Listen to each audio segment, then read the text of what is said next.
If you want access to bonus episodes, reading lists for every series of Empire, a chat community, discounts for all the books mentioned in the week's podcast, ad-free listening, and a weekly newsletter, sign up to Empire Club at www.empirepoduk.com.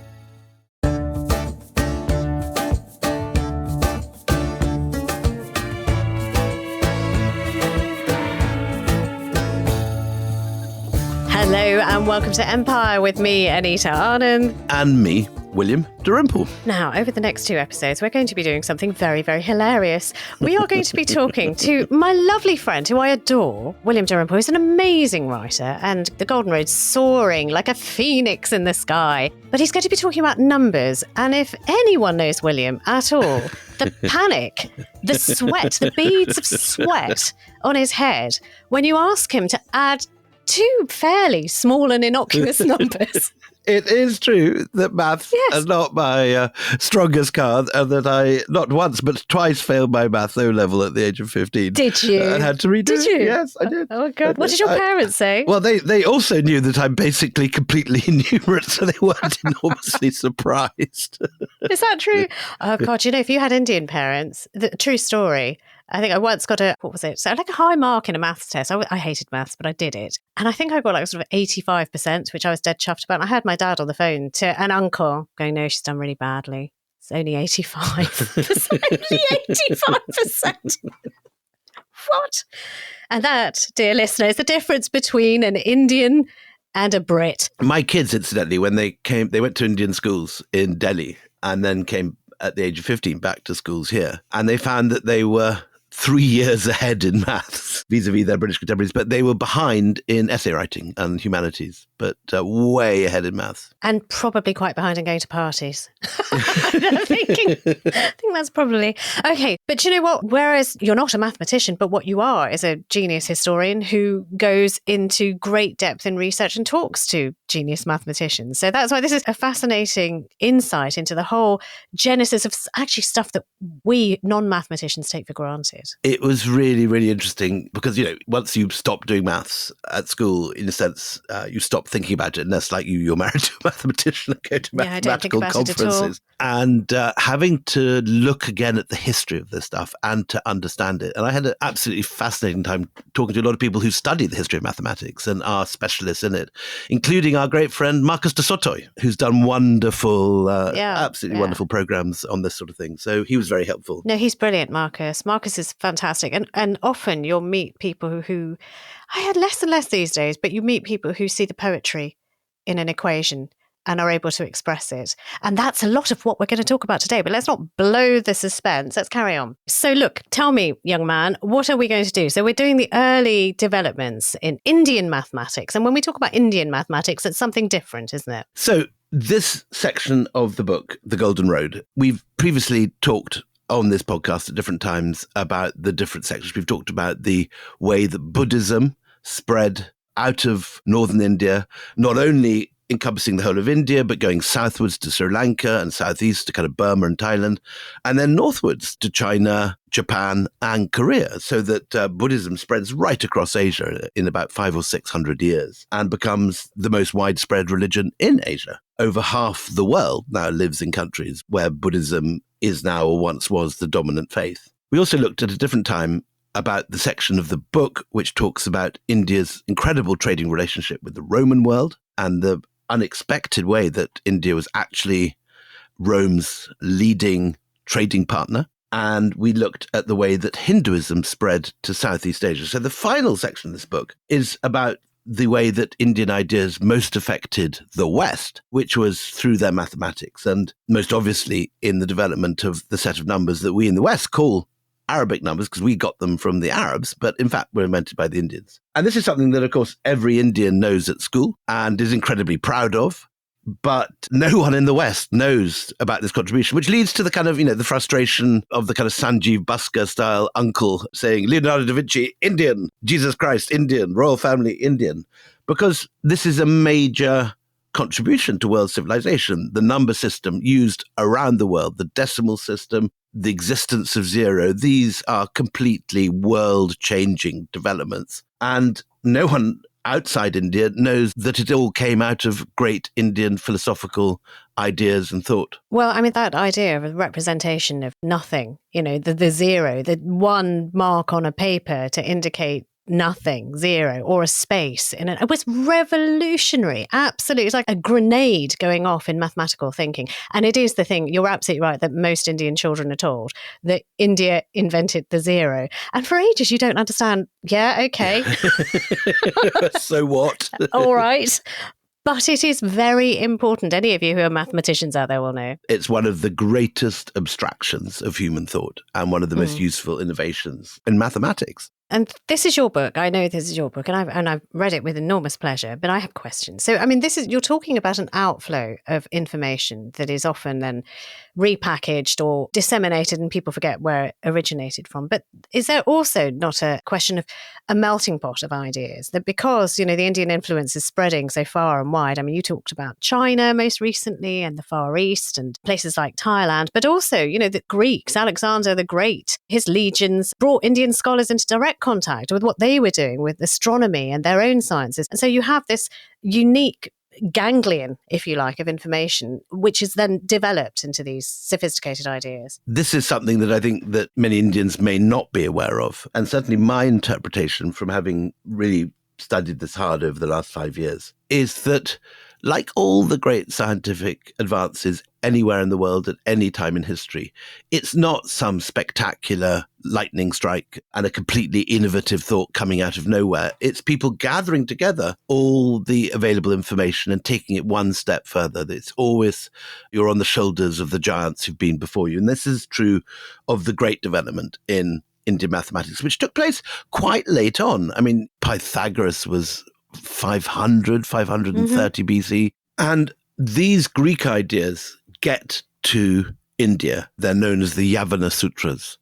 And so do the ideas from ancient Persia and ancient Babylon, including the very first and earliest version of zero, which is just zero as a placeholder between an absence, a dot where there was nothing, but not understood yet as a number with active properties. And so all these ideas are arriving in India, where they are mixing with the, if you like, first indigenous Indian mathematics, which people describe as Vedic mathematics, because they're connected with being able to observe the stars in order to correctly do the sacrifices laid down in the Vedic poems and hymns, which are often aligned with the stars. So you need to know about the movement of the stars and be able to make very complicated mathematical calculations in order to get your sacrifices right. Right. Okay. So, gosh, I didn't realize it was sacrifice related till you told me. But on Vedic mathematics, just a quick little memory. I remember when I was a young journalist and I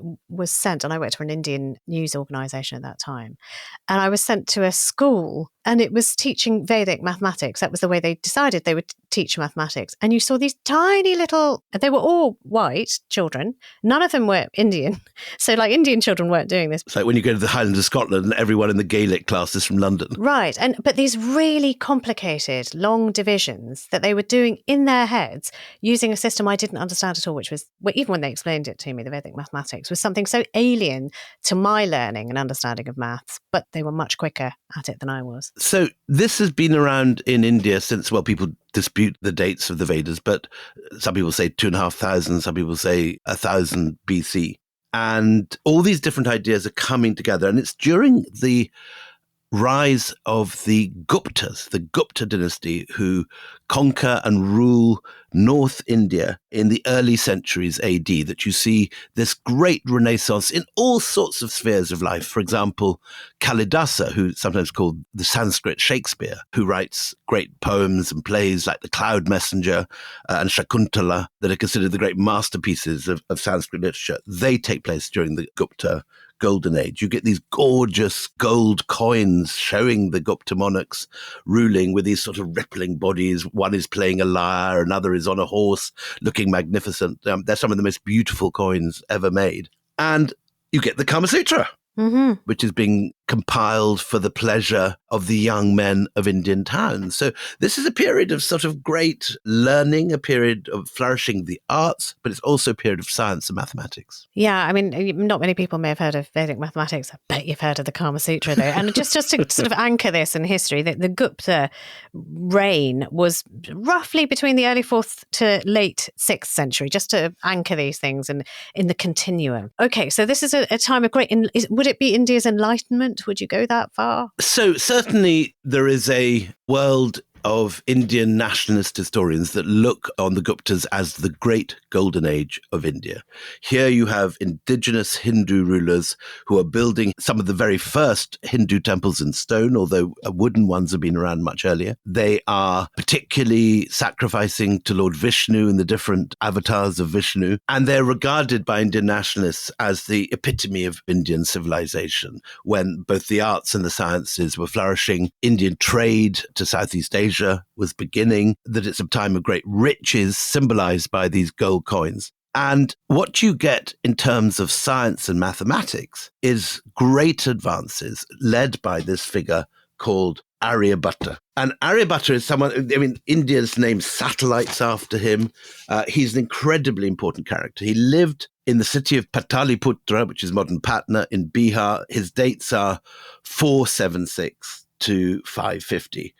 And he has this wonderful little line of autobiography that he puts at the front of his work. And he says, "By the grace of Brahma, I dive deep into the ocean of astronomical theories, true and false, and rescued the precious sunken jewel of true knowledge by the means of the boat of my own intellect." Well, that's beautiful. That's poetry. I mean, if you look at the commemorations, because there are now statues to Aryabhatta. Arya means teacher, doesn't it? It's the honorific given to a learned person. And you see him, he's dressed as a monk. So you can imagine, and these things are in stone now, but you can imagine a bare-chested, a saffron shawl or piece of cotton over his shoulder and a dhoti or a wrap around his waist of saffron. He looks like a religious man, but it was in these religious establishments that the boundaries and frontiers of science and mathematics were being pushed. Absolutely. So Aryabhatta comes up with various crucial ideas. He measures the circumference of the Earth with incredible accuracy.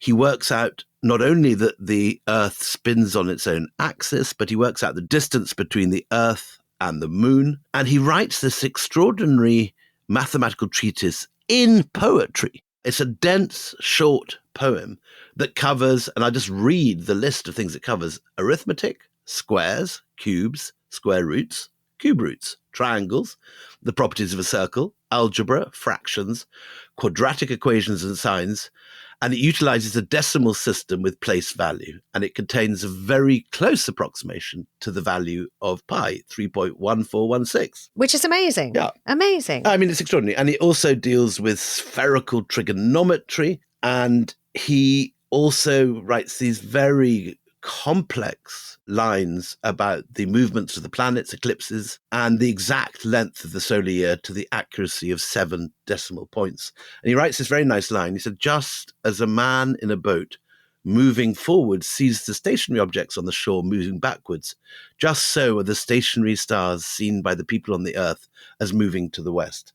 And putting these different insights together, Aryabhatta correctly calculates thousands of years before, Copernicus and Galileo and all those sort of characters, that the Earth rotates about its axis daily, and the apparent movement of the stars is a relative motion caused by the rotation of the Earth. And so all this stuff is sort of extraordinary, and it's contained in a single dense poem. And the thing is, to know the dance of the heavens at that time is very, very important. Not because people necessarily care where a star is, but they do believe that the stars govern what happens on Earth. So famines, plagues, all of these things, the whims of the stars are visited upon the heads of man. That's very much the thought. Exactly that. And this is a belief not just in India, but really across most of the world at this time. And so in the Arab world at the same time, you have a great hunger to try and understand the stars because it's believed to rule our future. And so what you get in India is this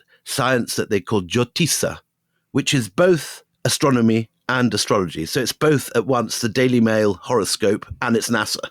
and the two, which we think of as very different, are put together. Can I just say, you're describing one of my aunties, if it only that were a newspaper, would be her favourite newspaper. Can I ask you this? I mean, would Aryabhatta have been in the Mountain of the Sunrise Observatory, which I've always been fascinated. I mean, you were talking about, this is the era of proper rock edifices and science, and you get no better expression of that than the Mountain of Sunrise Observatory. Tell us more about that and where it was. And was that Aryabhatta's hangout? Is that where he would have done his stuff? It's not, in fact, but it's not far away. So Aryabhatta is in Pataliputra, which is near where the Buddha had his enlightenment at Bodh Gaya in today's Uttar Pradesh. The Mountain of the Sunrise is Udaygiri, which is near Bhopal and Sanchi in Madhya Pradesh, so central India. It's south and west of where Aryabhatta was living. But what you see at Udaygiri are sight lines, water clocks, and various other signs that it was a major observatory that seems to use the science that Aryabhatta was coming up with. I mean, this is an enormous complex. What is still there? Can you still go there? And what do you still see there? It's about an hour outside Bhopal, which is the airport and the train station most people arrive in. And you pass the great Buddhist monastery and university and stupa at Sanchi. And you head to Udaygiri. And the first thing you see is this wonderful relief of Varaha, the boar incarnation of Vishnu. And he is shown in this massive sculpture with this sort of muscular body jumping out of the deluge with the earth clinging to his tusk. So this is like the Indian version of the Noah's Ark story. The earth is under a deluge and it's rescued not by Noah in this case, but by Varaha. And Varaha, who is this incredibly powerful sculpture carved onto the rock face, has got his feet on the snaky coils of a Naga king who has this sort of cobra's hood. And he's sitting there with his hands together, praying for mercy from Varaha. And then behind him is a now headless image of the monarch who created this astronomical complex, and that is Chandragupta II. And he is this heroic figure. You can see the kind of muscles again rippling across his frame. And even though he is headless now, you very much get this sense of authority and royal grandeur and dignity. And this place is on the Tropic of Cancer. It's the probable original location of the famous unrusting iron pillar that's now in Mehrauli in Delhi. It's a big metal standard which originally stood in the middle of this great observatory. And this is connected to a second observatory at a place called Ujjain. And that observatory, we know, was under the supervision of one of the followers of Aryabhatta, who's the other great Indian mathematical genius. You're talking Brahmagupta, aren't you? Now, Brahmagupta is a legend in India, a massive name. He's a Rajasthani boy, isn't he, by origin? Exactly. He comes from a place that today is a place where all the Rajasthanis go in the summer, Mount Abu, and where all the princely states like Jaipur and Jodhpur had their sort of summer retreats up on this mountain, which is so high that it's a completely different temperature from the plains below. And obviously, again, this is on the Tropic of Cancer, and this is another place where there were a major early Indian observatory. And Brahmagupta is reading Aryabhatta's work, memorizing it and internalizing it. And when he's only 30, in the year 628, he writes this extraordinary 25-chapter treatise on mathematics, which has a very complicated Sanskrit name, which can be translated The Opening of the Universe, which is immediately recognized as a work of extraordinary genius and subtlety. And then in his old age, in Ujjain, as the master of the Royal Gupta Observatory, he writes a second book. But his great contribution, and this is something we touched on earlier, is to recognize that zero, sunya, the void, which is something that figures very prominently in Indian philosophy, that it's not an absence, it's a number with properties. That can do things. That can do things. That has an interesting role to play. Exactly. So it is, for example, the number you get when you subtract a number from itself. And there are, a whole series of other rules that he lays out in this book. And as you said, it feels like a sort of something completely obvious that there should be 0 there. But nobody thought of it before. And that's why it's sort of a detonation that, it's something that we've seen it, we've ignored it. It's been a placeholder for ages, but it actually has work to do. And if it can do this work, what else can it do? Exactly. And it allows then you to do all manner of fancy tricks with decimal place values. So you can get 0, 10, 100, 1,000, 10,000. You can use the binary system. You can also have negative numbers. Yes. Minus numbers once you've got 0. So all this is laid out by Brahmagupta, again, in a dense, complex poem. And these early Indian mathematical treatises are distinguished by this weird tick, if you like, that they didn't write in sort of chapters of prose like a mathematical text would be today. Your kids will be learning. Well, like a theorem, pages of numbers and brackets. Exactly. Your husband has written wonderful books about Fermat's theorem, for example. And he didn't write it as a poem. He wrote it as a... No, I mean, that would be making your life very, very difficult. But they did. But the reason they did it was to aid memorizing. And all these kids, like the kids you saw in the Vedic school, would memorize these poems. There's a word for it. It's called rattofying. Rattofying means just repeat and repeat and repeat until it's muscle memory. Yeah. So that's the way maths was taught. And these 2 books of Brahmagupta, building on the work of Aryabhatta, brought forward both mathematics, astronomy, astrology to the highest peak. And this is the great golden age of Indian science. That this is the point that India is way ahead of anywhere else in the world. It isn't coming uniquely out of India.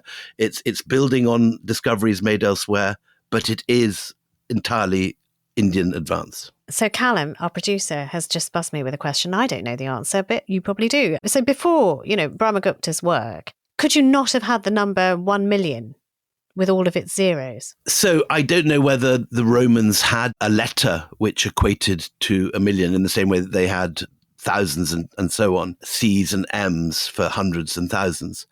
But what is the beauty of the Indian number system once you've got 0 in place is that you can express any number up to infinity with just the 9 symbols and 0. Lovely. That's a very neat, beautiful explanation. Can I just make one other observation? You said he'd come to this realization at the age of 30. And many people will go, oh, God, that's young. Actually, mathematics, all the rules are different. I hang out with mathematicians. And many of them say the best mathematicians have their ideas before they're 20 or when they're in their early 20s. And I went to a math symposium once with my husband, +1, an unlikely +1, I'll admit, to a math symposium, but it was Venice and it was pretty. So I went along and I was sort of talking to all these mathematicians and they were talking about these brilliant minds of these mathematicians who'd sort of gone into hiding or they'd become recluses. And they were describing mathematicians who were past their prime, who were in their mid-30s. Interesting. Isn't that amazing? Yeah. It's just an entirely different way of thinking about the human mind and what it's capable of. So what we have now is the work of Aryabhatta and the works of Brahmagupta, which very much build on that and take it forward. There's these 2 works, one of which is basically mathematical and the second one which is basically astronomical and astrological. And these books at some point get combined into a single complicated maths and astronomical text. And it is this that the Arabs over the Indus River want to get their hands on. Well, join us after the break when we find out what those hands do when they get it.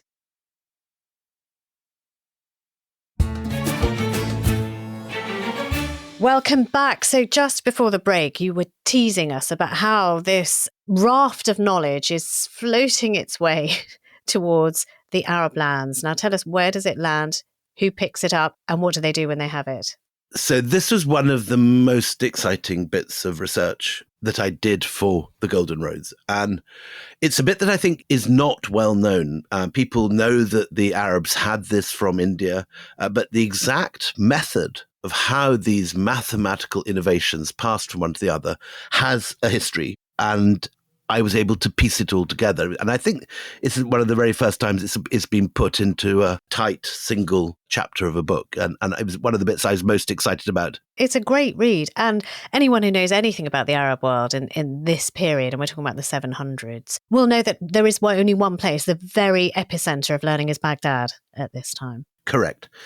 And Baghdad, as people who know the subject are very familiar with, was a great circular city and was built very much on an Indian town plan. And I didn't know why that was until I started reading about this period.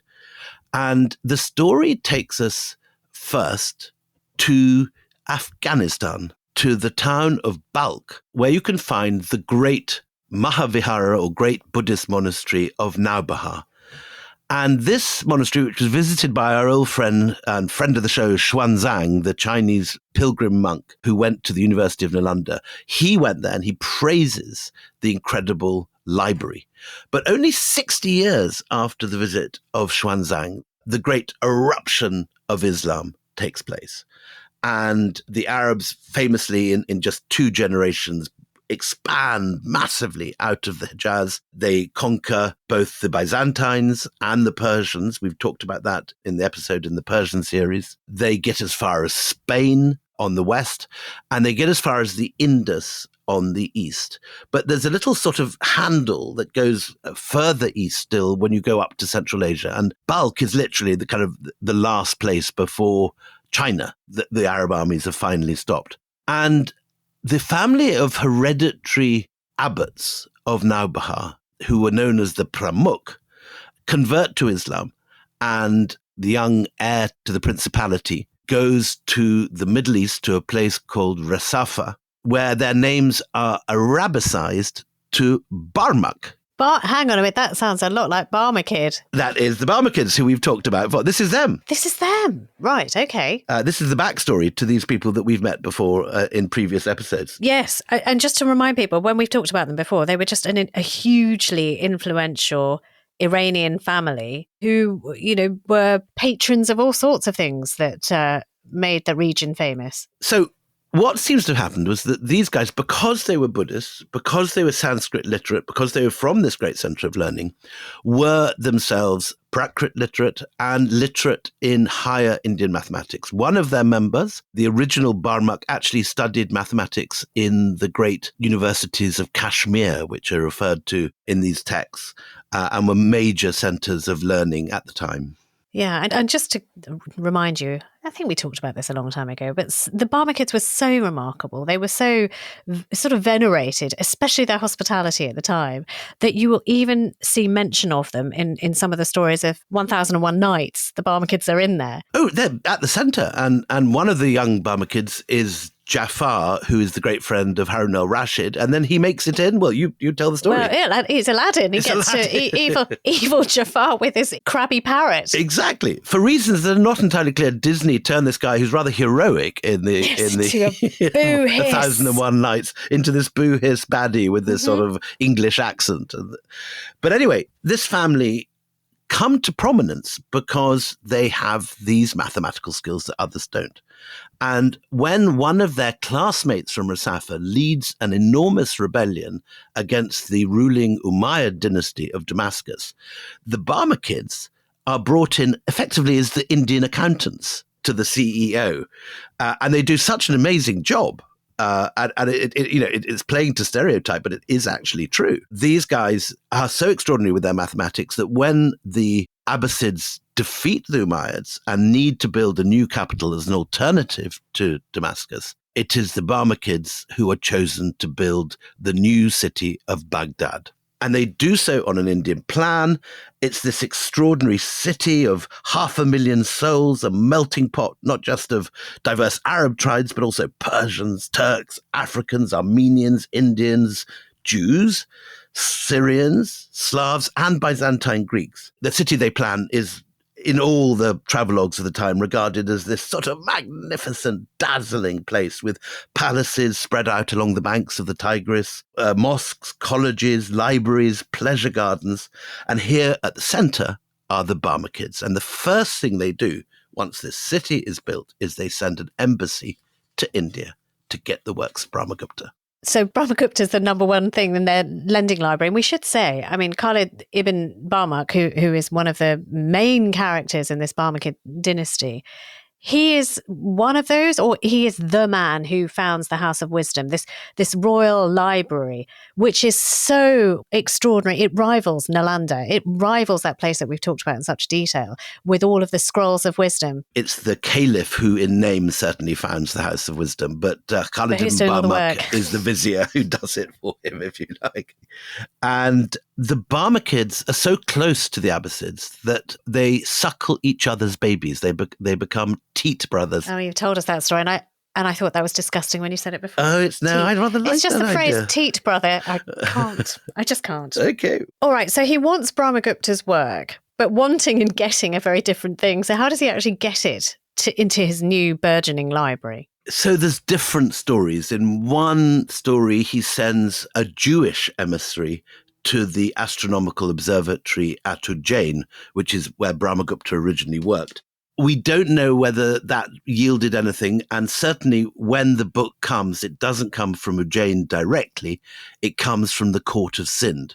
Now, Sind is just over the Indus River, and the king there obviously had a great deal of interest in keeping the Arabs of Baghdad happy, because it's like having a superpower on your border. It's like being, I suppose, Poland next to Russia. If you fall out, you're in trouble. The consequences could be bad. The consequences could be bad. So it is the king of Sind who sends this book, which incidentally, the word given to the collected works of Brahmagupta and Aryabhatta in the Arabic is called The Great Sind Hind, which isn't its original title, but it seems to be a sort of a play on the word Sind and Hindustan. But it was the single most important text that ever got from India to the Arabs.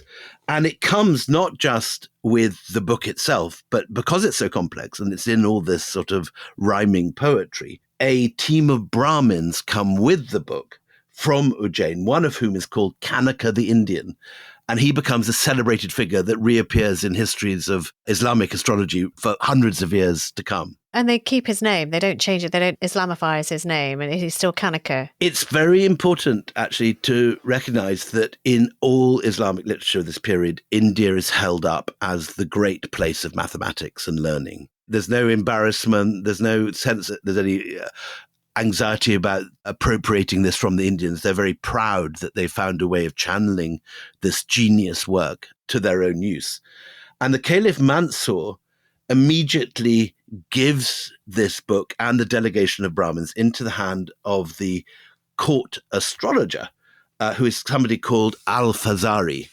And he begins the process of translating it. And Al-Fazari also becomes the first person in the Islamic world to build an astrolabe. And he begins writing complex astronomical poetry too. So an astrolabe, for those who maybe don't know, I'm sure you all know, but it's kind of a three-dimensional model of the spheres as they go around each other. I mean, is that the right way of putting it? That's exactly right.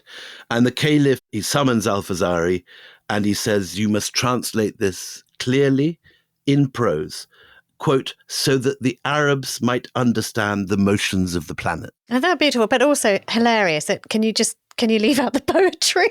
Could you just put it in reasonable, readable prose, which is how it should have been written in the first place? Exactly. And so in the decades which follow, the Brahmakids bring many, many more learned texts from India. Particularly, they're keen on Indian medicine. So the Ayurvedic system and the writings of Charaka are imported. The Barmakids set up an Indian hospital in Baghdad where Indian medicine is practiced and taught to the Arabs.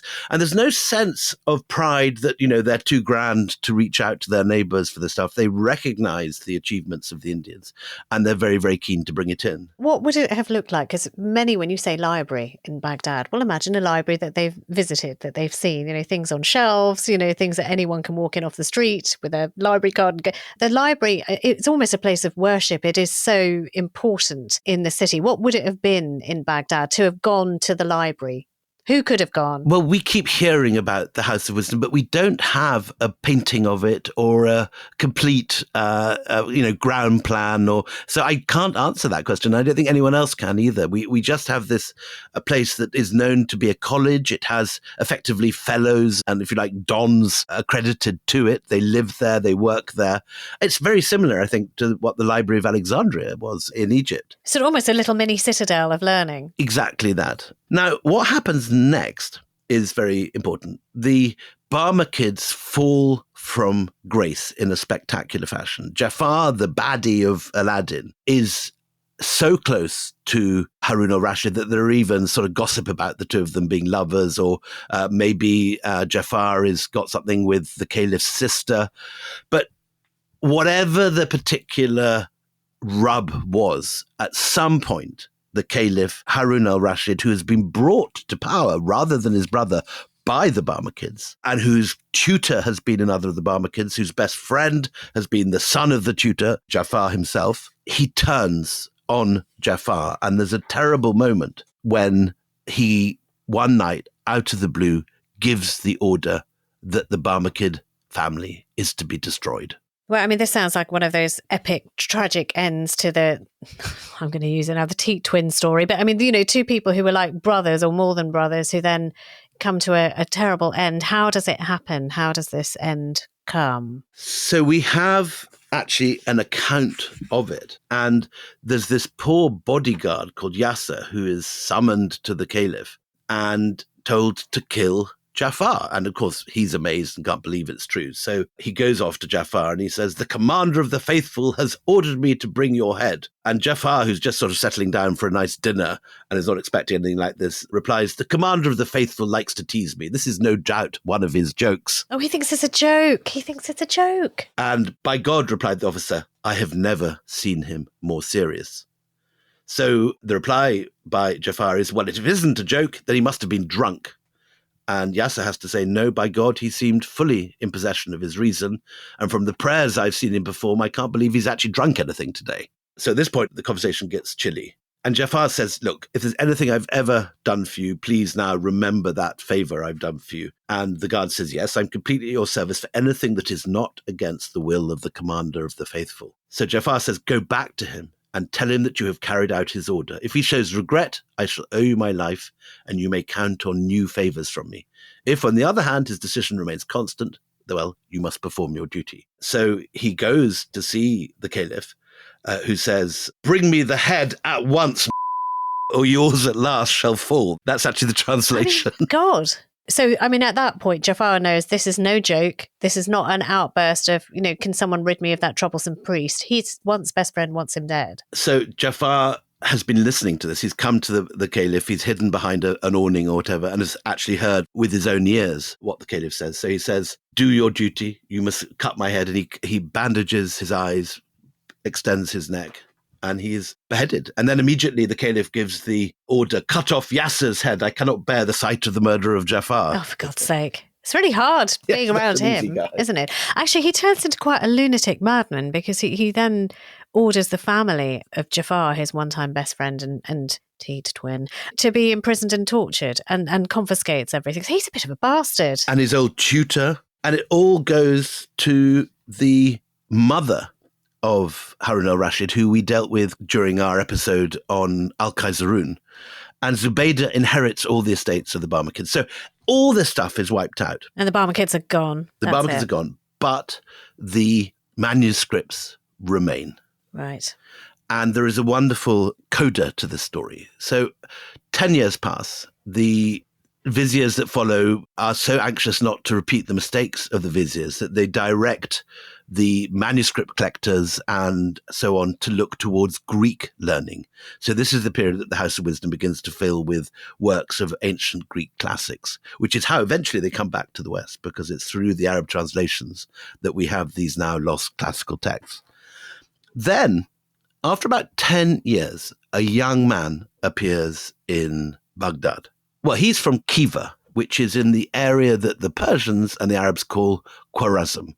So when he arrives as a stranger in Baghdad, he's known as the man from Khwarazm, Al-Khwarazmi. And Al-Khwarazmi finds all these Sanskrit texts that are lying now under a layer of dust in some forgotten shelf. And he realizes their importance. And he also realizes that the previous translations do not even begin to capture the complexity and the importance of the mathematics and astronomy contained there.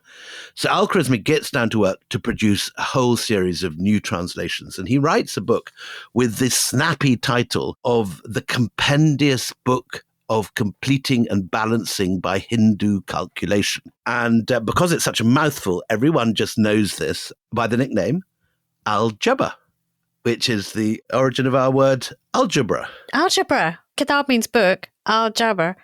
Algebra. That's brilliant. Isn't that wonderful? And then even better, his name, Al-Khwarizmi, becomes the basis of our word algorithm. Fantastic. They're fantastic. It's a wonderful, isn't it? I know you've told me that before, but I never tire of hearing it because it's great. And so it's Al-Khwarizmi's version of these Indian texts that is so clear and so simple that it spreads right through the Arabic world, right through Mesopotamia, Palestine, Egypt, through Libya, right through Morocco, on into Spain. And in the next episode, we'll learn about how finally these Indian numerals and the Indian number system moves from the Arab world to Italy. Can't wait. Listen, join us for the next episode to see how these ideas move from the edge of Christian Europe into the mainstream. You know what, if you can't wait, you know what to do. Join us, join our club. So many of you are joining our club and we love it. You know, you get all sorts of things. You get our fabulous newsletter.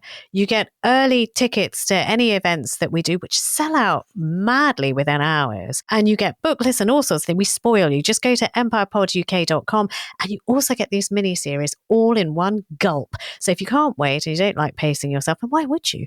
empirepoduk.com is where you go. Join our club. Till the next time we meet, it's goodbye from me, Anita Anand. And goodbye from me, William Dalrymple.